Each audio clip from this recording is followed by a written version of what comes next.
Hello, welcome. I'm Susie. This is my podcast. In this episode, I'm going to be changing things up a little bit and talking about something a little more fun, comic books, which have played a central role in my life.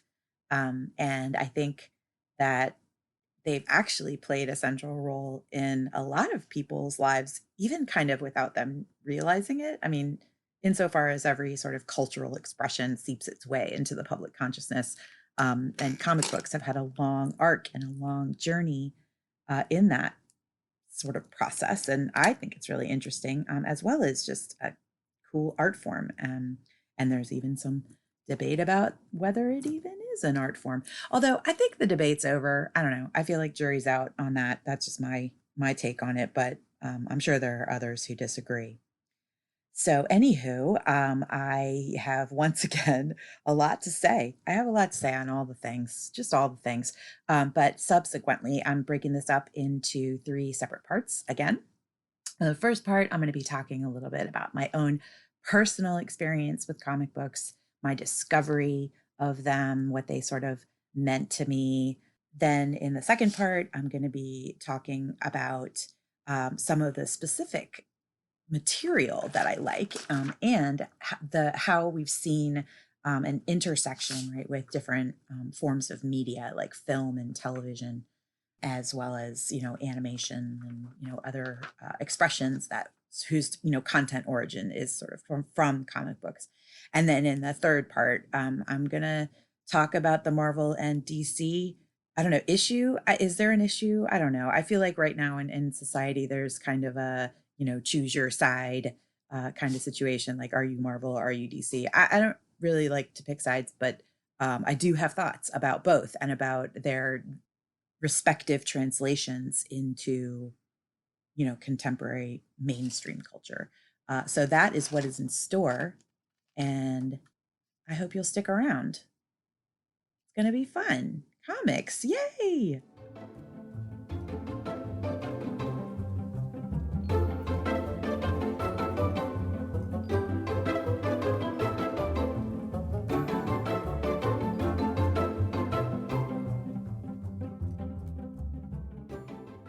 When I was probably 12 or 13, was the first time I ever bought a comic book. Of course, I'd seen them, been aware of them, but my brother was not really. I have an older brother. He was not really into comic books, so they weren't like a big part of my life. Um, and when I was growing up in the 70s, comic books weren't really a thing that was intended for girls. So there was a shopping mall, a shopping center that was near our home that we would go to.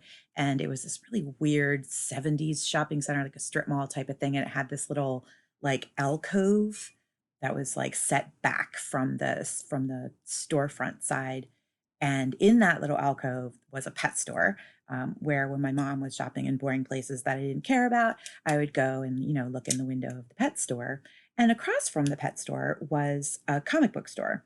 Now, it is kind of hard to tell that it was a comic book store because it was just a little hole in the wall. The storefront was not really like distinguished in any meaningful way. And there was shit all over the windows and, occluding the view inside the store. You could see it was just like poorly lit fluorescent lights. It just looked like kind of a shithole, but it was still compelling because of all the stuff that was in the windows and the things that were occluding your view inside. It was, it sort of spoke of hidden treasures in a way, but it was also sort of forbidding and also not a little bit creepy. I mean, just a really kind of like, you know, enter here at your own risk kind of vibe, especially for a young girl. And one day I did. I decided, screw it, I'm going in there. I got to figure out what this is all about. And I got to tell you, there have been few times in my life when I have felt less welcome in an establishment as a, 13-year-old girl walking into this dank little retail establishment crammed full of just shelves and stacks and, displays and a couple of, pimple faced dudes in the corner, like, what is she doing here? It felt very intrusive. It felt like I was not welcome there. And so much so that I very nearly left. But my eye was drawn to just this color and explosion of movement and energy and power, and I've really just never seen anything like it, and all of the covers sort of, in total created this just tidal wave of like electric vision that I was completely compelled by, and so no amount of feeling like I was unwelcome was going to stop me from diving in there, which is precisely what I did. And the first thing that really grabbed my eye to the point that I had to like grab it off the shelf was a Silver Surfer cover. It was, if you're familiar at all with the Silver Surfer, um, you know, uh, I'm trying to think of the most obvious pop culture intersection would be a really bad version in a Fantastic Four movie where Lawrence Fishburne does his voice. But Silver Surfer on his home planet, he was called Norrin Rad, and Galactus, the planet eater, came and was going to destroy his planet, and so he cut a deal with Galactus to be his herald and lead him to planets, to lead him away from, his own planet. And in his mind, initially, he was like, I'll just take him to like uninhabited planets. But ultimately, Galactus like distorted his soul. And so he was a herald of Galactus in the truest sense. And he just would like lead Galactus to planets, inhabited or no, and he would eat them. So he was, he did this for a long ass time. But the interesting thing in the artwork was the Silver Surfer was imbued with part of Galactus's power cosmic, and it gave him this sort of chrome, skin and a surfboard. That was his, craft, where he would, he could, kind of travel through space time. The power cosmic was like this massive, gift that made him like part of a god, basically. And but the artwork was like, if you remember the first time you saw Terminator 2 and you saw the that second Terminator model, kind of like coalesce in this, kind of Quicksilver type of it, that manifestation, like it had that look to it. And it was, set in a backdrop of like a space travel. And here he is in his, glorious form, traveling through these sort of, nebulas and clouds of gases and stars and planetary forms. And it's just beautiful. I mean, just beautiful, stunning artwork. And I just was completely bowled over by it, and I had to have it. So I bought it. Interesting side note, for Marvel fans out there, that the storyline in Ragnarok where Thor has to fight Hulk in the arena on Sakaar. I mean, spoiler alert, I guess, but you've had time. Um, it was based on a Hulk comic storyline featuring the Silver Surfer prominently. He was the one who actually fought Hulk and released all of the gladiators but they obviously adopted that for the Ragnarok story. But that was a Silver Surfer storyline. There's a lot of those, kind of woven throughout the Marvel universe. He's in it. He dips in and out a lot of some of the major franchises. So the story was really interesting to me because Silver Surfer was a broody motherfucker. He was just tortured. And I, as a emo, undiagnosed clinical depressive teenager, they really spoke to me. It gave me the feels. I really like related to it past the artwork once I started to read the story and understand, what the telling was, and what some of the, philosophical messages that were being conveyed. And it also connected me in a weird way to myself, because once I saw that artwork, it happened at a time when I was realizing that I had some, minimal artistic talent of my own, which I discovered in a really bizarre way. I don't have a close relationship with my father. I never have. When I was young, though, he would come around every once in a while and, do dad stuff with us. And one time he took my brother and me on a train trip to visit his father. His mother was long since dead, and his father, and he had a couple of living aunts, and he took us up to, I don't even remember where it was, like Connecticut, maybe. I don't know. But anywho, we were on the train trip, and sort of to while away the time, he was sort of entertaining me by he drew a picture of Tony the Tiger from a cereal box. And I was captivated because he captured it perfectly. And if you think about it, like it's not that difficult an image to draw, but it's pretty rudimentary lines. But I was just like, how, what sorcery is this? Like, how did you do this? And at that point, he sort of saw my interest, and he eventually shared with me some of the sketches that he had made in med school, where when they have to do classes on anatomy, they have to draw out like, bones and musculatures and things like that. And his bones were unbelievable. I mean, they were like photographically real pencil sketches. They were just beautiful. I mean, elegantly drawn. Like it just, I was really shocked because at that point I just didn't understand that my father had any redeeming qualities at all. I mean, there was a very hidden side to him to me. And this was just like I opened it, like cracked open, like this whole like, galaxy of questions, like, who are you? But also, and more importantly, like, who am I? You've got this gift, and I was starting to kind of feel it and see it, and and I think seeing it in my dad kind of gave me some kind of courage to try to do something, on my own. And that comic book was the gateway for me. And I ended up painting a ton of different like covers and panels, particularly from the Silver Surfer. But eventually it just branched into all sorts of other franchises. I like Daredevil a lot. I mean, color was a big deal for me, like stuff that was really like color focused, like, or had a very like specific palette I was very visually drawn to, especially in the stuff that I was like, trying to interpret or reproduce. But the art of comic books led me to discovering, sort of my own artistic voice and my own artistic abilities, in that, line and color and form and expression that I saw, bursting forth from those pages, in a comic book came bursting out of me. And that was exciting. And I was way better at it than I expected myself to be. And so I just practiced and kept up at it. And, and again, eventually, too, through that process, the stories became really compelling for me. I've always been a big reader. I've always loved books. I've always loved movies and stories. And when I discovered comic books, like my mind exploded.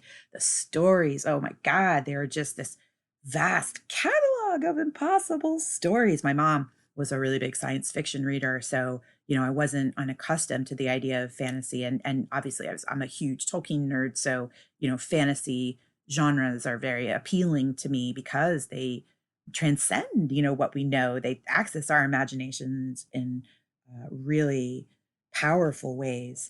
And comic books, I felt like, just harness that in the coolest of ways, exploring things that you just didn't get to see on, in your everyday TV or your Saturday morning cartoons, or, whatever it may be. Modern day myths unfolding before me. And I have a passion for mythology. I love it. I think it says so much about us. Our stories tell us. And I think that's very cool.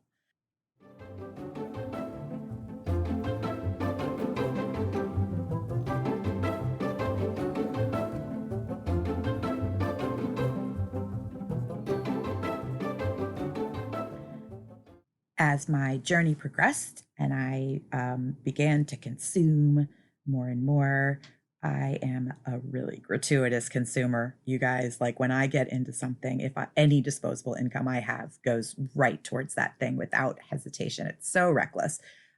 I'm not totally irresponsible. I don't want to give you the wrong impression. It's been tempered over time, and I pay my bills, but especially as a youth. I mean, I had no money. I had, odd jobs and, stuff like that. I worked a lot as a teenager, but I didn't end up with a lot of, disposable income. Did not have much. So, comic books fortunately were cheap, and I could buy a few of them, but I really had to be picky about what I bought. And one of the series that I was completely obsessed with and followed religiously was a series by Neil Gaiman called The Sandman. And that series influenced me more than any other series that I can think of. And here's an interesting, fun, kind of like ridiculous anecdote about me that intersects with my lack of funds problem. When I was in college, I had a signed anthology set of the Sandman books that a friend had gotten for me when he went to like a Comic Con or something. I mean, it was autographed to me by Neil Gaiman, who's like one of my all-time favorite authors. And I was so desperate for money in college that I ended up selling the books. They couldn't take the case, and I didn't want to part with the case because that's what the signature was. But I sold the books. I kept the little box that it came in that had Neil Gaiman's signature on it to me, but I sold the books for beer money. So, A, I'm not sentimental about things, and, B, squirrel's got to get a nut, I guess. But, there's in me been this tension of like, I want the things, I need the things, but I get this other thing that I really want right now. And so that thing that I really wanted can be sacrificed at the altar of my need for instant gratification, I guess. I don't know, whatever. I don't know what that says about me, but the stories were still with me, even if I sold the books and I knew I was going to rebuy them later. I do that a lot, buy things more than once, because again, I'm a disgustingly gratuitous consumer. But those books were beautiful and I knew that I would buy them again. And so I have. The stories themselves are spectacular. I'll tell you a little bit about the author. If you're familiar with him, and you love him. Neil Gaiman, he is a writer who has done a ton of stuff. Comics are, frankly, the least of it. He's done a ton of novels, a lot of great short stories. He's even done, some audiobooks of his own stuff, which I love. There have been a lot of TV series that have spun out of his work. In particular, and notables, American Gods was a novel that he wrote, which I love, and they later did as a TV series on Stars, where basically it's modern day gods in America who are sort of carried like Tinkerbell, like they only exist through people's belief, so they're sort of carried from their origin points to the new world, and manifested into reality through their believers. But as time goes on, their believers, old gods become extinct basically as people lose that belief, and new gods are born as culture kind of creates more spaces of worship, to like TV and radio and internet, and like these become new gods. It's a very cool story. Check it out. Another one he did similarly was Anansi Boys, that taps into some really interesting African creation myths and mythologies that are super cool.